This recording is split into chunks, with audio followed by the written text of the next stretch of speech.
এমন আগুন যা দুনিয়ার আগুন থেকে ৭০ গুণ বেশি তীব্র হবে।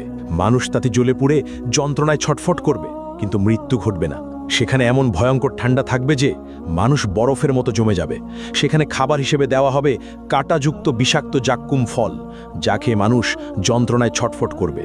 গ্লাস দিয়ে তাদেরকে পান করানো হবে ফুটন্ত পানি, দুর্গন্ধযুক্ত রক্ত ও পুজ। হ্যাঁ বন্ধু, এটা সেই ভয়াবহ জাহান্নাম যা প্রতিটি অপরাধীকে ফেস করতে হবে। আসুন এই ভিডিওতে সেই জাহান্নামের শুরু থেকে শেষ পর্যন্ত গল্প শুনে আসি, যার প্রতিটি কথা কোরআন ও হাদিস থেকে নেওয়া, কিন্তু দৃশ্যগুলো আর্টিফিশিয়াল ইন্টেলিজেন্সের সূক্ষ্ম কল্পনা শক্তির তৈরি।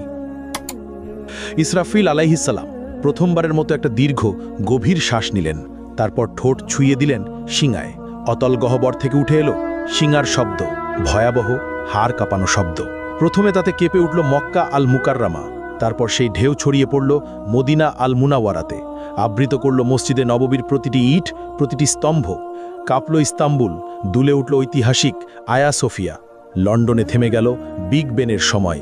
নিউ ইয়র্কের আকাশচম্বী দালানগুলো গর্জে উঠল ভয়ের কম্পনে। টোকিওতে যন্ত্রপাতি ছিন্ন ভিন্ন হয়ে পড়ল। একই মুহূর্তে গোটা পৃথিবীর প্রতিটি প্রান্তে ছড়িয়ে পড়ল সেই বিকট শব্দ। আকাশের তারারা একে একে নিভে যেতে লাগল।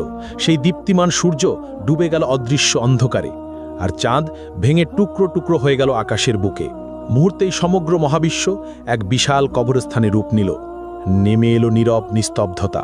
সবকিছু সম্পূর্ণ অন্ধকার, সবকিছু মৃত্যু কোলে ঢলে পড়েছে। সবকিছু আচ্ছাদিত হয়ে গেল, শুধু আল্লাহ অবশিষ্ট রইলেন। ঘোষণা আসলো, আজ কার জন্য রাজত্ব? কিন্তু কেউ উত্তর দিল না। কতক্ষণ স্থায়ী হলো এই ভয়াবহ নীরবতা? ৪০ বছর, নাকি ৪০ দিন, নাকি ৪০ ঘন্টা? কেউ জানে না, কারণ সময়ও থেমে গেছে, স্থানও বিলীন হয়ে গেছে। শুধু আল্লাহ জানেন এই অপেক্ষার দৈর্ঘ্য কত হবে। মৃতরা মিশে গেছে মাটির সঙ্গে, হাড়গুলো মিশে গেছে ধুলায়, চুলগুলো পচে গেছে, নখেরও অস্তিত্ব নেই। কিন্তু আত্মাগুলো এখনও অপেক্ষায় আছে।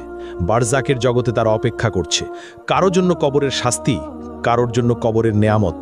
কিন্তু সবাই অপেক্ষায়। তারপর এলো সেই পবিত্র মুহূর্ত। দ্বিতীয় আদেশ প্রতিধ্বনিত হলো, সিঙায় আবার ফু দাও ইসরাফিল। ফলে ইসরাফিল নিলেন দ্বিতীয়বার গভীর শ্বাস। কিন্তু এবার তা ভিন্ন, এবার তা জীবনের শ্বাস, এবার তা পুনরুত্থানের শ্বাস। ইসরাফিল দ্বিতীয়বারের মতো সিংগায় ফু দিলেন। শব্দ ছড়িয়ে গেল সর্বত্র। পৃথিবী ফেটে যেতে লাগলো প্রচণ্ড শব্দে। এক এক করে কবরগুলো খুলে গেল। ভেতর থেকে উঠল হাত, তারপর বাহু, তারপর মাথা। হাড়গুলো এক একে জোড়া লাগলো।